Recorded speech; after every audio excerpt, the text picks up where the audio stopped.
For more than 40 years, celebrated Swiss silent theater troupe Mummenschanz has enchanted audiences of all ages by foregoing spoken language for a more visual and visceral experience. The artists tell their short stories using found objects and recycled materials fashioned into masks and costumes. In a recent interview, Mummenschanz co-founder Floriana Frassetto shared her troupe's mission and the importance of nurturing a playful spirit well into adulthood. I remember seeing the dueling putty mask skit on The Muppet Show in the 70s, and I remember thinking at the time how intriguing and somewhat dark it was. What kind of art, incident, or philosophy of thinking influenced your founders in the troupe's beginning? Well, in the beginning, we started out with a suitcase full of dreams and hopes and criticism, and we didn't really have a sponsor. We didn't have any money whatsoever. And we started performing in the streets with a mask, which was the very first invention of Andres and Bernie, and it was the clay mask. And I picked it up again for the new show, but with a different storyline. It's between a man and a woman. And so we started out with recycled materials that were either gifted to us or that we could buy really literally for a couple of bucks. And then we started out the show without words, and we came for a trial performance, 10 trial performances in North America, and the last 2 were in New York in Lincoln Center. The great New York Times dance reviewer was enthusiastic, and that opened the doors for us. But we started really with the wish of performing, playing with the audience, but we never thought we would last more than a week. Oh, wow. And here we are 47 years later. Would you say that Mummenschanz still has the sense of playfulness that you intended, or do you think maybe the messages have mellowed, or do you think there are some darker... No. I think the playfulness is still there. And the new numbers that I will present when I come to you are really very contemporary. Like there is the cell phone that I mock a little bit. How everyone is in his own world by himself, and maybe they are self-texting, and they're sitting next to one another. And then all of a sudden one enters the stage with a bigger phone, and so she gets the attention of the others who are jealous because she's got a better phone, a golden phone, a bigger phone.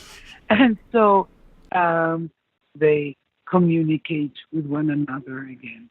And the interesting thing is when we were touring in Switzerland, there was an 18-year-old gentleman who came backstage and who said, that was my favorite number. So it worked on all levels, for all ages, which is, again, one of our specialties in Mummenschanz. It seems to help, too, if the audience can laugh at themselves through your skits. Exactly. Mm-hmm. That's exactly what we try to aim for.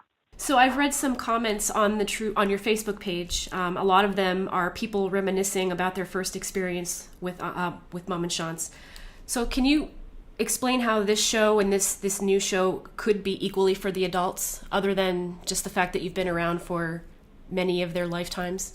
Well, because what we offer is an intimate, interactive experience, and I think there is the intimacy in this quiet 2 hours.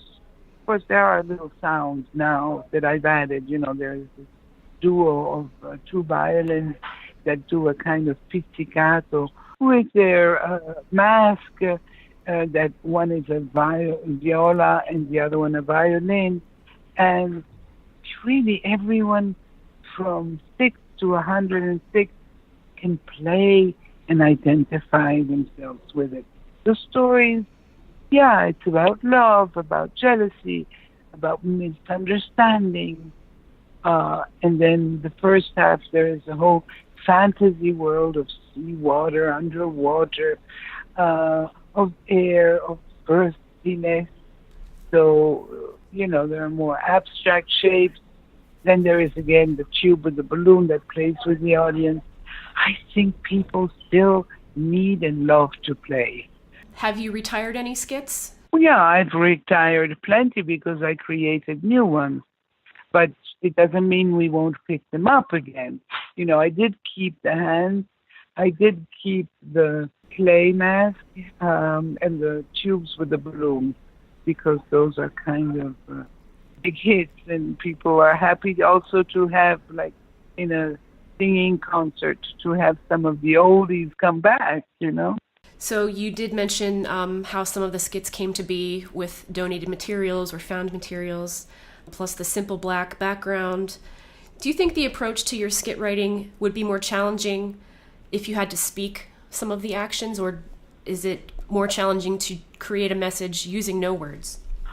I think it's more challenging to create it with no words because then I leave the freedom of interpretation to the audience, which is very important, and I remain universal for all cultures, because that child, that playful child that is in all of us awakens with this kind of simple language I offer.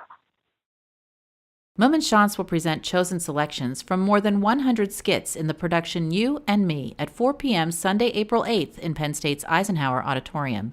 For tickets or information, visit cpa.psu.edu or phone 800-ARTS-TIX.